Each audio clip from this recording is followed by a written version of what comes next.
առաջարկը, որ անում եք բարեկիրթ լինելու, ասելով, որ ժողովուրդը մեզ այստեղ է ուղարկել ոչ թե իրար հետ կռիվ անելու համար, այլ աշխատելու համար, կարող է հետաքրքիր թվալ, հատկապես եթե ինչ-որ մեկը սա լսեր, ով ոչնչից տեղյակ չէ, այսպես լսում, ասում աղա ինչ մարդ է, ինչ լավ առաջարկ է անում։ Հիմա եթե խոսում եք բարեկրթությունից, իմիջիալոց նաև ժողովրդի այստեղ մեզ ուղարկելու հետ կապված, թեկուզ այն վիճակով, որով ընտրությունները անցել են, մեր գնահատման բազմաթիվ խախտումներով եւ կեղծիքներով, այնուամենայնիվ նույնիսկ այդ ամենից հետո պատկերը այնպեսին էր, որ այստեղ պետք է լիներ 4-րդ խմբակցությունը, Բարգավաճ Հայաստան խմբակցությունը, որը ստացել էր այդ ձայները, որից ուղղակի գողացան։ Այդ մանդատները ուղղակի գողացվեցին, որպեսզի դուք ունենաք 3/5։ Հիմա ինչքանով է սա բարեկիրթ։ Այնուհետև Բարգավաճ Հայաստան կուսակցության նկատմամբ տեղի ունեցողը։ Ինչքանով է սա բարեկիրթ։ Գիտեք, այստեղ շատ իմ գործընկերներ Մեսրոպ Մանուկյանն ու Արտուր Սարգսյանն նույնիսկ այստեղ չկալանքի մեջ է։ Ես նայում եմ ուժեղ Հայաստանից Նարեկ Կարապետյան, Դավիթ Ղազինյան, Մամիկոն Ասլանյանով տարիներ շարունակ եղել է ապօրինի քրեական հետապնդման ու կալանքի մեջ։ Մյուսները, եթե մոռանում եմ, ներողություն եմ խնդրում, ու մնացած այլ մարդիկ, որոնք այս ամբողջ ընթացքում ենթարկվել են ձեր կառավարության կողմից այս ամբողջ խոշտանգումներին ու քաղաքական հետապնդումներին։ Հիմա մենք չենք կարող այս ամեն ինչից դուրս գալ այստեղ եւ մտածել, որ մենք այսպես ինչ-որ վակուումի մեջ ենք, սա ինչ-որ անկլավ չի այս ամեն ինչից դուրս։ Եվ սա չի կարող չանդրադառնալ։ Հիմա եթե ավելի կոնկրետ այս ամեն ինչին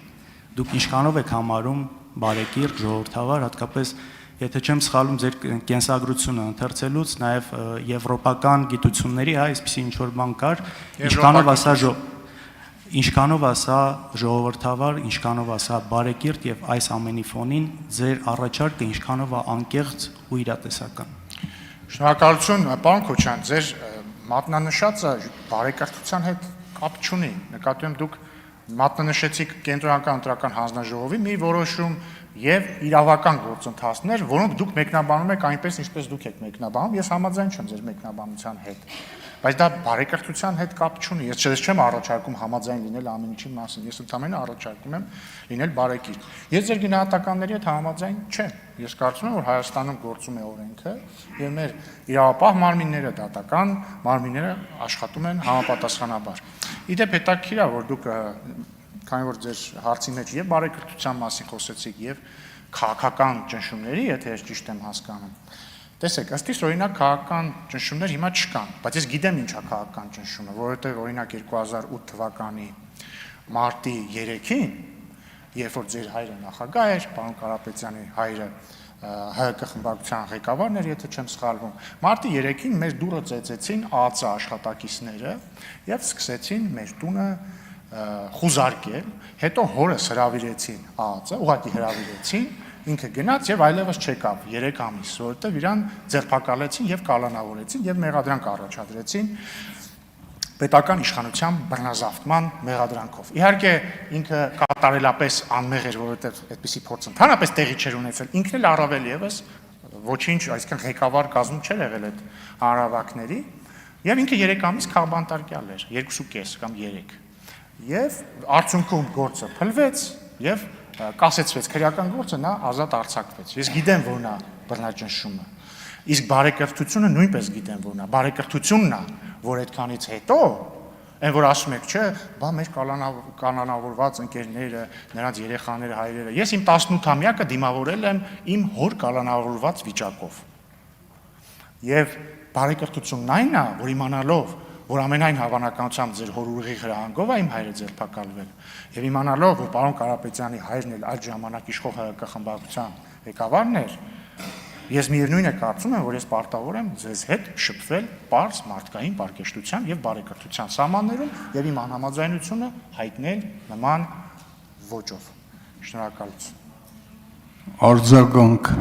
Տեսեք, եթե խոսում ենք 2008-ից կամ այլ թվականներից, կարող ենք նաև ավելի հետ գնալ 90-ականներից խոսել, երբ որ եթե չեմ սխալվում, ձեր հայրը նաև ազգային ժողովի փոխնախագահ ու տարբեր բաներ հիշել։ Իմ հայրն էլ վարչապետ էր։ Հիմա առանց մտնելու, իհարկե համաձայն չեմ այդ դիտարկման հետ, բայց առանց մտնելու այդ ամենի մեջ հիմա ինչ եք դուք ուզում ասել, եթե 2008-ին կամ 96-ին կամ 2001-ին կամ 2015-ին եղել են սխալ բաներ, ուրեմն հիմա արդյոք դրանով արդարացվում է այդ ամեն ինչը։ Այսինքն սա է ասածը ամեն անգամ խոսալ այն ժամանակ S էր, այն ժամանակ N էր։ Իհարկե չեմ մտնում մնացած հարցի մեջ իմ անհամաձայնությունը փաստերով նկարագրելու, որովհետև դրա ժամանակն էլ չկա, բայց ինչքանով ասա անկեղծ։ Եվ եթե դուք մինչև այս ամեն ինչը հրապարակային հայտարարում եք, որ վենդետա լինելու է, ու հիմա ասում եք, որ նկատի ունեմ իրավական վենդետան իրավական չի լինում, իրավական լինում է արդարադատությունը։ Ու դուք այս ամենը հիմա ասում եք մի մարդու, ով ընդամենը 2 օր առաջ իմ հերթական դատավորությունն էր, որը շատ լավ գիտեք ինչի մասին է ու ինչա կատարվում։ Պարոն Քոչարյան, վենդետան, իրավական վենդետան հենց ակամարշուտ արդարադատությունը հենց ժողովրդի իրավական վենդետան է, որովհետև ժողովուրդը եւ իրենից ծնված դատական համակարգը պատժում է հանցագործներին։ Հաջորդը ոչ, ես ամենևին չեմ ասում, որ եթե նախկինում եղել են բռնաճնշումներ, հիմա պետքա բռնաճնշումներ լինեն։ Ես ասում եմ ուղիղ հակառակը։ Ես ասում եմ նախկինում եղել են բռնաճնշումներ, հիմա բռնաճնշումներ չկան։ Եվ, չգիտեմ, ուղղակի նայեք, թե ինչեր կարող են ձեր խմբակցության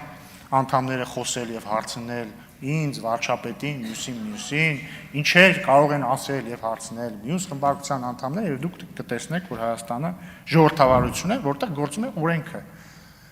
Մեզ մոտ ինչ-որ ավանդույթ է ձևավորված, որ եթե մարդ քաղաքական գործիչ է, բայց գործում է հանցանք կամ կասկածվում է հանցանք գործելու մեջ, ուրեմն ավտոմատ դա քաղաքական գործ է, չէ, դա ավտոմատ քաղաքական գործ չի։ Ես ուղղակի չեմ ուզում հանձնավորեմ, կարող ենք այս զրույցը հետագայում շարունակել։ Շնորհակալություն։